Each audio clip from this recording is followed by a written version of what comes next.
Dear students, in this module we will learn that, for example, there are certain type of data sets, there are certain real life situations where we cannot apply sign tests. So we have the alternative for sign test that is known as McNemar test.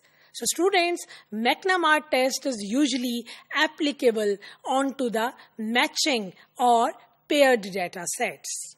So for applying the McNemar test, students, you would have to learn that the data which is given to you, it is a related sample. For example, if we are talking about any diet plan, and we would have to see the effect of a particular diet plan. And we wanted to observe the weights before following the diet plans and after following the diet plans of certain individuals.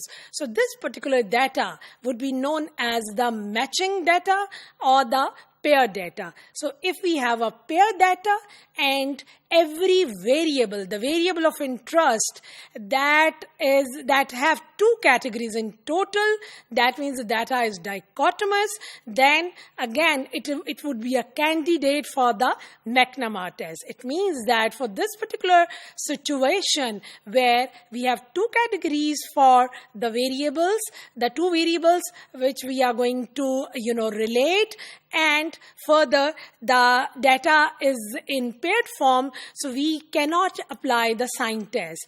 Student, sign test is usually applicable onto those data sets, the variables which are measured onto a continuous scale. So if the data isn't measured onto the continuous scale, it is rather measured using the nominal scale, then we will have to apply the McNemar test for that particular data set. So McNemar test compares the proportions, and this test particularly follows the chi-square distribution. Now students, if you just look at this table, this particular table is known as the contingency table. Now this table that has two variables, one would appear in the columns and the other would appear in form of the rows. One is known as AI and other is written as BI. Now students, if you just look into this table, there are further four total counts under this contingency table. The first one is A, the other one is B, the next one is C, and finally we have D. Now students, there are four categories in total, two for the AI and two under the BI. Now these counts are basically being given to us. They are known as marginal counts. And further, if you are given with this kind of table, for applying the McNemar test, students, you would have to add them. So by adding A plus B, then we have added C plus D, we would be getting the marginal totals row-wise, whereas adding A with C, adding category B with D, that means the counts under those categories, we would have to count them. So you are getting the marginal totals in form of the columns. So students, when you just add both of them and then you add these two, you will be getting the grand total here. Now, if you just look into the formulae, this is the chi-square McNemar. It may be obtained as B minus C whole square divided by B plus C. And students, this follows the chi-square test with alpha that will be predetermined. And if you just look into this one value, students, this is called the degrees of freedom of the chi-square test.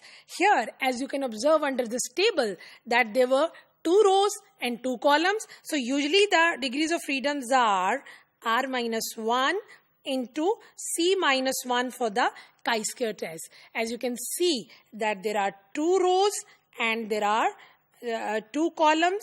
So 2 minus 1, 2 rows minus 1 into 2 columns minus 1, that provides us with the value 1. So this is the degrees of freedom that we can calculate for a chi-square test. Now, students, there are certain assumptions we would have to test before applying the McNemar test. Number one, both of the variables should have two categories. Then, the categories under the two variables, they must be mutually independent of each other. That means the categories must not be related. And each AI and BI will be assigned to one of the two categories. That means if we have two variables, both of the variables are dichotomous. That means they have two categories in total. So students, if we just look into this table which is appearing before you, as I've told you that before A it was written as 1, 1. And then before D, it was written as 0, 0. Now, by 1, 1, what do we mean? 1, 1 pair meaning yes, yes. For example, students, अगर किसी को कोई एक contagious disease है, तो अगर हमने पहले जब उनसे डेटा लिया, उस वक्त भी उनको disease थी, और जब हमने बाद में डेटा लिया, उस वक्त भी disease थी. तो we'll call that category as yes, yes. Similarly, we talk about 0, 0. It is being taken as no, no. That means कि अगर किसी को एक वक्त में डिजीज थी और लेटर कुछ देर के बाद, कुछ टाइम के बाद जब दोबारा हमने उनसे डाटा लिया, अगेन उनको वो डिजीज नहीं थी. So these kind of pairs 1, 1 and 0, 0 are called concordant pairs. Concordant pairs are those pairs, students, which does not contain any information. So which pairs contain the right information? Those are 1, 0 and 0, 1. For example, the yes, no and the no, yes. Let me provide you the example. फर्ज कीजिए कि किसी subjects को एक आपके data लेते हुए जब आपने फर्स्ट टाइम डाटा लिया उस वक्त उनको डिजीज थी, लेकिन later on after some time जब आपने उनसे दोबारा वही डाटा लिया, दे हैव रिपोर्टेड कि उनको वो डिजीज अब नहीं है. So that would be of interest to us. And similarly that no yes pair. So these two pairs, the 1, 0 and the 0, 1, that means no yes and yes no pairs are known as discordant pairs. Now students, these are the pairs with which we will be working under the McNemar test. So McNemar test uses the discordant pairs rather than the concordant pairs. So students, in this particular introduction of the McNemar test, you have learned that when you are given with the data where there are two variables and they are, in form of pairs, or they are the matching data sets, on those data sets, you can apply the McNemar test, and we have further assumed that both of the variables would have two categories. So if you have this kind of situation, you can tackle that situation using the McNemar test. And under the McNemar test, the concordant